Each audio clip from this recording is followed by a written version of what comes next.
Hello mga ka-foodies! Gulat kayo no hindi cooking vlog yung upload ko ngayon. Di kayo sure? Gusto ko lang talaga i-share sa inyo yung daily routine ko tuwing may pasok.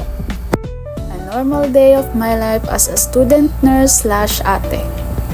So ayun nga, after ko maghugas ng pinggan and magsaing, nagpo-prepare na din ako niyan para pumasok sa school. So let's go! So ayun, tamang ganda-gandahan na naman nga yan siya habang nagpupunas ng alikabok sa mukha.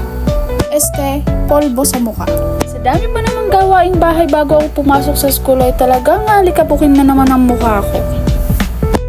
Mali ko din kasi mga ka-foodies, naligo na ako dyan bago ako gumawa ng gawaing bahay.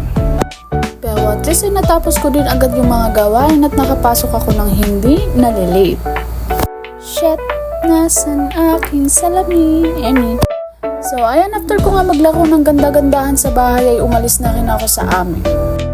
And after 40 minutes nga ay dumating na rin ako sa school at hindi ko na nakuhanan ng video yung pagbiyahe ko.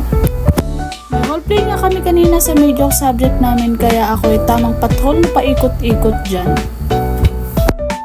Tamang video nga ako dyan kasi nag-aantay kaming matapos yung first group na mag-roleplay. Tapos habang nagbe-video nga ako ay napansin ko yan sila na pinagchichismisan na naman ako. Emmy. And ayun, tapos na nga yung first group na nag-roleplay kaya tinawag na kami ni ma'am para i-perform din yung roleplay namin. Yan yung patient namin dyan ay malapit nang mautot kakapigil niya ng tawa. Ay salamat at natapos na din yung roleplay namin. After nga namin mag-roleplay ay napagtripan ko pa tong wheelchair. So ayun, pagpasok ko nga ng room ay pinagchichismisan na naman nila ako. Emmy. So ayan nga at pauwi na ako niyan at hindi ko na nakuhanan yung pagbiyahe ko.